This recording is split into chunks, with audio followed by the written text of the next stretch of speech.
We often picture success and happiness as a single golden point locked away at the center of this endless, complicated labyrinth, and we assume that navigating it requires a punishing toll.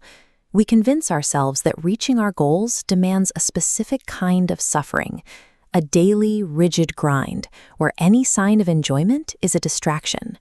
But treating every step like a grim duty isn't a requirement for achievement. In fact, approaching your work with that level of severity often makes the journey significantly harder than it needs to be.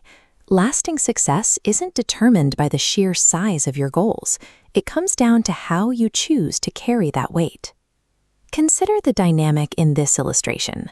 On the left is Sam, a fiercely tense young student with a deeply furrowed brow.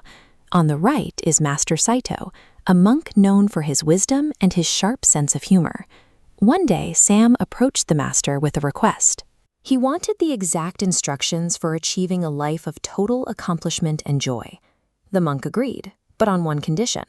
Sam had to go to the market, buy the largest watermelon available, and walk back through the village with it balanced on his head without letting it fall. Sam took this request as a high-stakes trial. By treating a task involving a piece of fruit with life or death severity, he moved further away from the master's point before he even took his first step. Down at the market, Sam was determined to show his dedication. He bypassed the smaller options and selected a massive, unwieldy watermelon to prove he could handle the maximum possible strain. You can see the physical toll. As he hoists this oversized fruit onto his head, his neck and shoulder muscles immediately tighten under the weight. Inside his mind, Sam adopted total tunnel vision. His stress level spiked, and he treated every single pebble and minor bump in the road as a threat to his future. This is rigid determination in practice.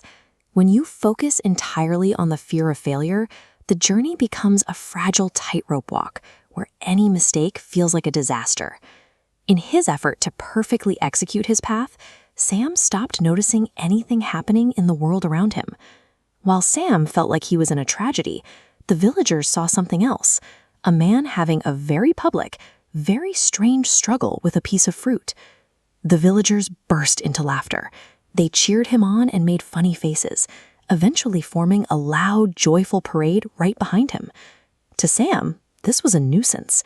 He viewed their clapping and cheering as dangerous distractions that were making his critical mission even more difficult. He gritted his teeth, navigated the final bumpy stretches of the road, and reached the master's hut with the watermelon completely intact. He had achieved his goal flawlessly. Yet he arrived exhausted and miserable, having spent the entire journey resenting the people who were trying to cheer him on. Sam set the watermelon down and stood tall. He waited for the monk to offer a deep, solemn reward for his perfect performance. Instead, Master Saito took one look at his frustrated student and started laughing so hard he began to cry. Sam stood there in silence. His composure broke as he felt the confusion of having his most serious effort met with a fit of giggles. That moment, where his pride gave way to the absurdity of the situation, was the actual start of the lesson. Master Saito explained that the watermelon represents the ambitions we choose to carry and the obstacles we don't. You can bear that if the goal doesn't change, but your ability to move with it does. Sam finally let his guard down.